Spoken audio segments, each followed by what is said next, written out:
हाय Aquarius, कैसे हैं आप सब लोग। चलिए एक्वेरियस देखते हैं क्या हो रहा है आपकी लव लाइफ में। ये होने वाला एक यू वर्सेस देम स्प्रेड, जहाँ पे हम आपकी फीलिंग्स, इंटेंशंस, एक्शंस देखेंगे आपके पर्सन की तरफ, और आपके पर्सन की फीलिंग्स, इंटेंशंस, एक्शंस आपकी तरफ, और देखेंगे क्या हो रहा है आप दोनों की तरफ from the 1st to the 11th of September 2022। Let's see, ये एक जनरल रीडिंग है, सबके साथ रेजोनेट नहीं होने वाली। पर्सनल रीडिंग के लिए आप मुझे ईमेल कर सकते हैं on tarotwithnemo@gmail.com। चलिए एक्वेरियस देख लेते हैं आपके पर्सन की फीलिंग्स आपकी तरफ। एक्वेरियस के पर्सन की फीलिंग्स एक्वेरियस की तरफ।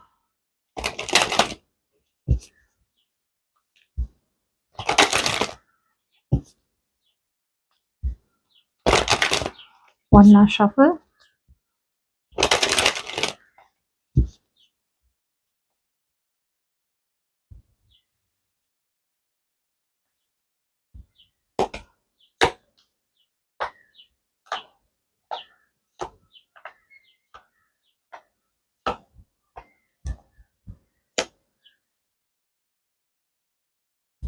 एक्वेरियस की फीलिंग्स अपने पर्सन की तरफ। okay.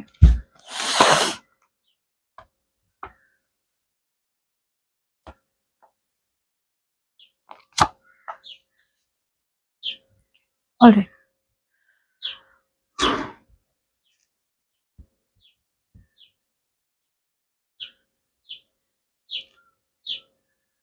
Okay. चलिए Aquarius, let's start the comparative spread. What is on your mind, ये हम देख चुके हैं with the lovers out here. आपको तो लगता है कि ये बहुत ज्यादा स्ट्रॉन्ग ट्विन फ्लेम कनेक्शन है।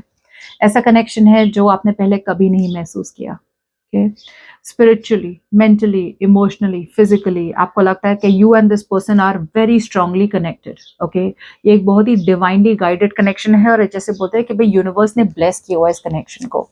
हाउएवर, आपके पर्सन एक क्रॉस रोड्स पे है। ओके, और आप चाहते हैं शादी, आप चाहते हैं कमिटमेंट, आप चाहते हैं कुछ स्टेबल एंड सिक्योर, जबकि आपके पर्सन के माइंड पे है हैंगमैन। सो आपके पर्सन अभी डिसीजन नहीं बना पाए। जिस चीज की आप बात कर रहे हैं, या फिर जिस चीज की आपको जरूरत है एक्वेरियस, आपके पर्सन अभी कुछ नहीं कर पा रहे उनके बारे में।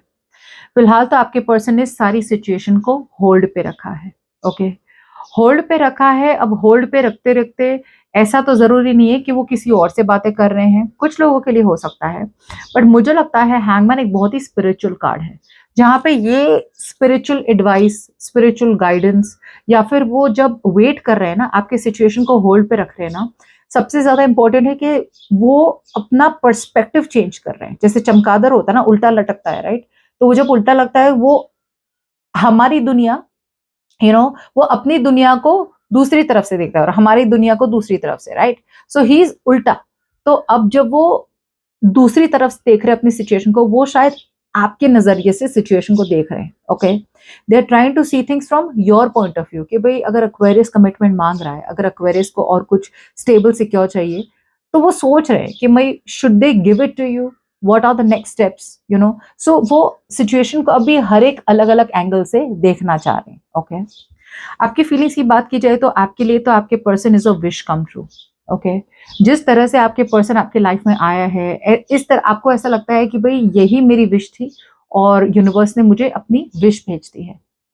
कुछ लोगों के लिए मुझे लग रहा है कि आपको कनेक्शन तो बहुत स्ट्रांग फील होता है, but at the same time a lot of you Aquarius are focused on self love, self care. आपका पूरा फोकस आ गया है अपने आप पे। इनसे भले कनेक्शन बहुत स्ट्रांग हो, बट अब आपने अपनी एनर्जीज इस पर्सन को देना बंद किया है। पहले आप वो करते थे जो जिससे आपके पर्सन को खुशी मिलती थी। अब आप वो सारी चीजें कर रहे हैं, पैशन हो, हॉबी हो, जिससे बात करनी हो, जो करना हो, करियर, फाइनेंस, जो भी है, अब आप वो सारी चीजों पे फोकस कर रहे हैं या फोकस दे रहे हैं जिससे आपको खुशी मिलती हो, जिससे आपका इमोशनल फुलफिलमेंट मिलता हो। ओके, सो मुझे लगता है आपका फोकस आपके पर्सन से पूरी तरफ अब आप पे आ गया है। आपके पर्सन फील करते हैं कि उन्हें एक तरफ से लगता है कि उन्हें वॉक अवे कर लेना चाहिए।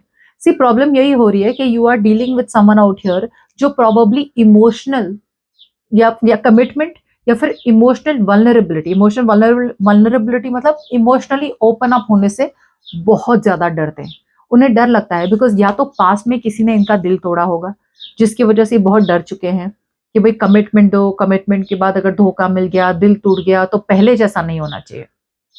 और अगर ऐसा कुछ नहीं हुआ तो आपके पर्सन बहुत ज्यादा ओवरऑल ही इनका नेचर ही ऐसा है कि ये कमिटमेंट से डरते हैं या फिर ये इमोशनल आपको दिखाना नहीं चाहते कि वो कितना ज्यादा इमोशनली अटैच्ड है आपसे। ओके, सो अब तक तो सब कुछ ठीक होगा, लेकिन जब आपने एक डिसीजन बनाने के लिए इस पर्सन को कहा होगा, तब आपके पर्सन बहुत ज्यादा डर गए हैं और अब डरने की वजह से आपके पर्सन को लग रहा है कि भाई वॉक अवे करना ही बेटर है। कुछ लोगों के लिए आपके पर्सन अगर किसी और के साथ है या किसी और के साथ थे, आपके बदले किसी और को चूज कर लिया, तो वो सोच रहे हैं कि वो रिलेशनशिप या फिर उस पर्सन को छोड़ के आपकी तरफ आना चाहते हैं। आपकी इंटेंशन की बात की जाए तो आप अभी भी you are waiting and watching. Okay, मैं ये नहीं कहूंगी कि अब आपका पूरा अटेंशन आपके पर्सन पे है। अभी भी मुझे लगता है for a lot of you 50 to 60% chances are कि अब आप डिटैच हो रहे हैं। ओके, अब ये कैसा कार्ड है कि मतलब इतने पेनफुल टाइम के बाद मे बी इट्स लाइक हाँ कभी कभार सोशल मीडिया पे देख लिया, इंस्टाग्राम पे देख लिया, फ्रेंड से बातें हो गई, बट ये एक अग्रेसिवनेस नहीं है। This is not an aggressive thing कि मुझे जानना है कि मेरा पार्टनर क्या कर रहा है, वापस आ रहा है नहीं आ रहा है। So this is like tarot readings देखना, अपने पर्सन के पिक्चर्स देखना, लाइक मिस करना थोड़ा बहुत, but you are just watching. But actually the truth is कि आपकी पूरी फोकस, आपका पूरा फोकस तो है कि भाई मैं जाऊं खुश हूं। कनेक्शन बहुत स्ट्रांग है अपने पर्सन के साथ, लेकिन अगर पर्सन आए मेरे तरफ, वेरी गुड, नहीं आए, no problem, God bless them. Okay, आपके पर्सन की इंटेंशंस की बात चाहिए तो अभी भी आपके पर्सन भाग रहे हैं। They are still trying to avoid you. They are still trying to avoid commitment, they are still afraid. जैसे बोलते हैं ना, एक करेज नहीं आ रहा है आपके पर्सन में कि आपकी तरफ आए और बताए आपको कि भाई जिसको भी मैंने चूज किया था तुम्हारे बदले, मैं उसे छोड़ के तुम्हारे पास आ रहा हूँ, या फिर मैं जो भी सिचुएशन तुम्हारे बदले चूज की थी, वो इस सिचुएशन को छोड़ के मैं तुम्हारे पास आ रही हूँ। आ तो रहे हैं फॉर श्योर, ओके, लेकिन वो आपको बता नहीं रहे हैं, बताने से डरते हैं। कुछ लोगों के लिए फियर ऑफ रिजेक्शन हो सकता है, कुछ लोगों के लिए आपके पर्सन में करेज नहीं है, वो बस भागना जानते हैं, डॉज करते रहते हैं हमेशा, कि जैसे बोलते हैं ना पैतरे, पूरा टाइम स्ट्रैटेजी करना, ऐसे नहीं ऐसे करना, ऐसे नहीं ऐसे करना। लेकिन जो डायरेक्ट रोड है कम्युनिकेशन का कि भाई फोन उठा के आपसे बात कर ली, ये सिचुएशन है, वो नहीं कर रहे हैं। कॉन्स्टेंटली स्ट्रेटेजाइज कर रहे हैं, जैसे बोलते हैं ना गोल गोल घुमा रहे हैं सिचुएशन को। जो सच बात है वो बता नहीं रहे अभी भी। आपकी तरफ से एक्शन होगा कि you are still very very guarded. आप बात नहीं करने वाले Aquarius, you are very guarded, you will under no circumstances give up. ये ऐसी एनर्जी है जहां पे I will not give up and I will not give in. मुझे जो चाहिए वो चाहिए। कनेक्शन बहुत स्ट्रांग है, but at the same time I am going to focus on my self. बहुत प्यार हो गया, बहुत प्यार दे दिया तुम्हें, लेकिन उस प्यार को देने में मैं खुद इमोशनली ड्रेन हो रहा था, या मैं खुद इमोशनली हैप्पी नहीं था या नहीं थी। तो अब देखूंगी या देखूंगा तुम्हें दूर से, बट कम्युनिकेशन तो तुम ही करने वाले हो। Okay, so I see you in a very determined energy, strong energy, की ओवरली प्रोटेक्टिव हो रहे हो अपने आप के लिए, कि इस बार I am not going to get hurt, इस बार I am not going to be a fool. आपके पर्सन की एक्शन की भी बात की जाए तो आपके पर्सन आपके साथ एक रीयूनियन चाहते हैं। Okay, they want to open the lines of communication, reunion चाहते हैं। But to be very honest, four of wands is the card of celebration, engagement, रोका, बट ये थोड़ा टेम्पररी स्टेट है, परमानेंट स्टेट नहीं है। मतलब अगर आएंगे तो भी आना तो चाहते हैं because they love you, they trust you, आपके साथ एक बहुत ही स्ट्रॉन्ग कंपेनियनशिप है उनकी। Okay, but again I don't know if this person will still communicate, वो हम क्लैरिफाई करेंगे कार्ड्स। अब पहले क्लैरिफाई कर लेते हैं, बाद में लास्ट कार्ड देखेंगे। ये लास्ट दो कार्ड्स अलग हैं। आई हैव पुल्ड आउट एक एक card for both of you, what you are willing to offer to the other person. So आपका पर्सन आपको अभी क्या ऑफर दे सकता है और आप क्या ऑफर आपके पर्सन को अभी दे सकते हैं, ये लास्ट में देखेंगे। पहले विल क्लैरिफाई जो भी मुझे क्लैरिफाई करना है। Let's see, clarify the hangman. मुझे जो क्लैरिफाई करने लायक लगेगा that only I will clarify. Clarify the hangman, I want to see why they are on hold.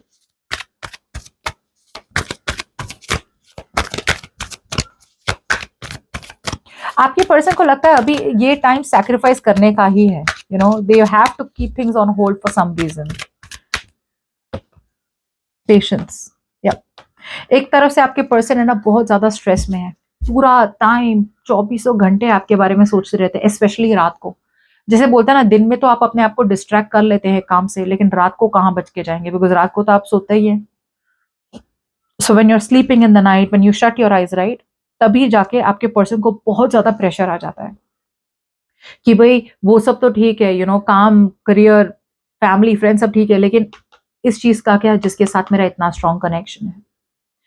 एक तरफ से आपके पर्सन है ना विक्टिम मेंटालिटी में है, जैसे कि मेरे साथ ही सब कुछ गलत हो गया, सब सब मेरे साथ ही सब कुछ गलत करते हैं, सो लाइक दैट, जिसके वजह से अगर ये इनके साथ पहले हुआ है, एट ऑफ कप्स, मैंने कहा था कि भाई आपके पर्सन अभी भी इमोशनली वल्नरेबल नहीं होना चाहते, वो आपको नहीं दिखाना चाहते कि वो आपके साथ इतना ज्यादा इमोशनली अटैच्ड है या इन्वॉल्व है। ठीक है, आपके पर्सन वेट कर रहे हैं कि भाई डिवाइन टाइमिंग का, कि भाई जो होगा सही होगा, और जब होगा ना तब भगवान की इच्छा से होगा या यूनिवर्स के टाइम पे होगा। बट राइट ना वो बहुत ज्यादा पेशेंट बन रहे हैं। एक तरह से वो आपकी तरफ आपका वेट भी कर रहे हैं कि आप आए और आप उन्हें मुसीबत से निकाले या ये विक्टिम मेंटालिटी से बाहर निकाले। अगर आपने हमेशा ये किया है ना तो इस बार ना करना, बिकॉज वो इसी बात का वेट कर रहे हैं, जानबूझ के इग्नोर कर रहे हैं आपको, क्योंकि उन्हें पता है कि आप उनसे उतना ही प्यार करते हैं जितना ये करते हैं। उन्होंने पता है कि अगर आप थोड़े टाइम के लिए अगर वो बात नहीं किया उन्होंने, तो आप शायद आप सामने से जाके बात करेंगे। अगर वो कर लिया ना तो आपके पर्सन अभी भी वही करेंगे। So just hold back for some time. Eight of cups, why is the eight of cups out here?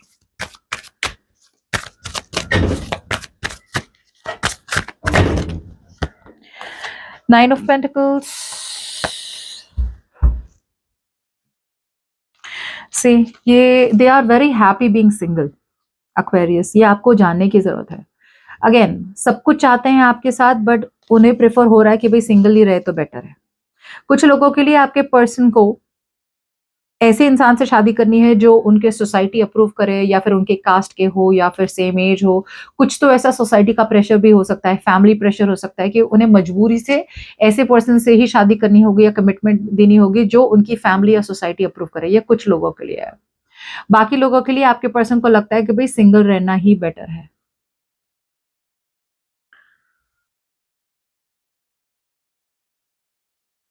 और मुझे ये भी लग रहा है कि अगर आपके पर्सन अगर सिंगल थे अब तक, राइट, अगर सिंगल थे ना, then I think that they are changing their mind.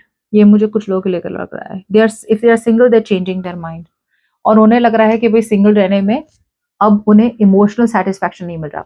See what is happening in this relationship, की अब तक आपके पर्सन अगर रिलेशनशिप में थे भी आपके साथ तो शायद पब्लिक कमिटमेंट नहीं दी थी, लोगों को पता नहीं था कि आप दोनों साथ में कनेक्शन में है या डेट कर रहे हैं। सो उन्हें अब तक इंजॉय कर रहे थे वो अपनी सिंगल लाइफ को। जब से आप दोनों के बीच में ब्रेकअप हुआ या फिर नो कम्युनिकेशन, नो कॉन्टैक्ट हुआ, आपके पर्सन को अब लग रहा है कि भाई सिंगल रहने से अच्छा है आपके साथ रहने। ओके, सो जिसकी वजह से मुझे लग रहा है कि थोड़ी बहुत स्ट्रेंथ आपके पर्सन को आ रही है, कि मतलब नहीं, I should get out of my head, अपने फियर्स को कन्फ्रंट करे और आपकी तरफ आ जाए। बट वो आपको बता नहीं रहे। I told you they are not going to tell you this. What's the seven of swords?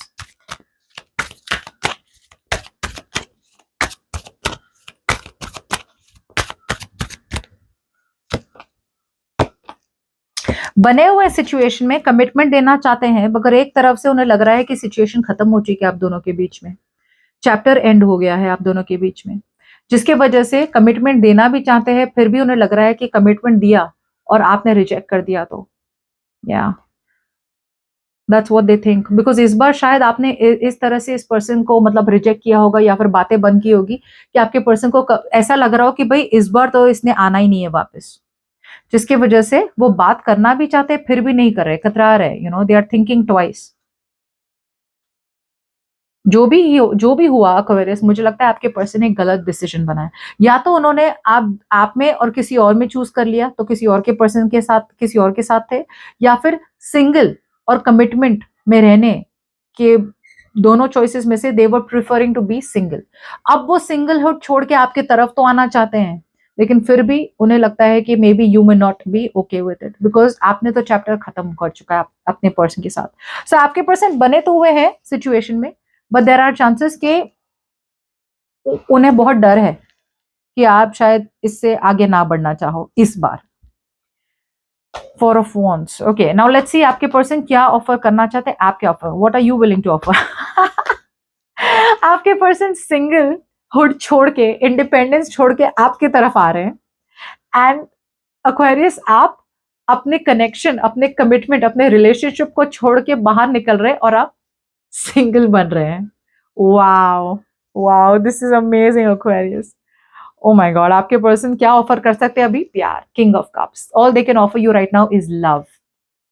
Commitment के बारे में सोचे तो अभी भी they are dodging the bullet, अभी भी थोड़ा बहुत इग्नोर कर रहे हैं कमिटमेंट को, अवॉइड कर रहे हैं कमिटमेंट की बात करना।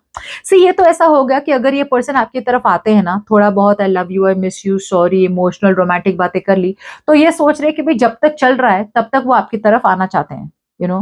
बट अगर you stay stubborn like this, right, कि चाहिए तो कमिटमेंट चाहिए, वरना कुछ नहीं चाहिए, तो आपके पर्सन का मन शायद बदल सकता है कि भाई you are not accepting them back this time around. But as long as I can see, अब तो आपको मुझे लगता है बहुत कम इंटरेस्ट हो गया, बिकॉज आप इतनी सिंगल अबंडेंट एनर्जी में है। There is no dependency on this person anymore. बिल्कुल भी डिपेंडेंट ही नहीं है आप अपने पर्सन की तरफ। पहले डिपेंडेंट थे, अब आप डिपेंडेंट से इंडिपेंडेंट हो गए, और आपके पर्सन इंडिपेंडेंट से आपके ऊपर डिपेंडेंट हो गए। इसलिए तो आपके साथ रियूनियन चाहते हैं। या actually, but as long as I know, चलिए एक बार क्लैरिफाई कर लेते हैं। What's the four of wands?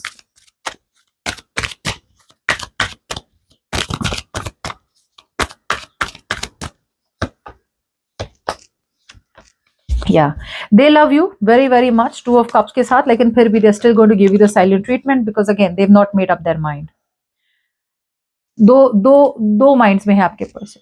कुछ लोगों के लिए तो आपके पर्सन ने शायद लड़ रहे हैं आपके लिए अपने फैमिली के साथ। ओके, सो जब तक वो फैमिली का इश्यू सॉल्व नहीं हो जाता तब तक आपके पर्सन चुप्पी मेंटेन करना चाहते हैं और आपको बता नहीं चाहते। लेकिन अभी तो 1st to 11th they love you very much, और प्यार से ज्यादा और कुछ ऑफर नहीं कर सकते। ओके, और आपके लिए 1st to 11th I think you are preferring to be single. Okay, so that's what I have for you. Hope this reading resonates. Bye bye.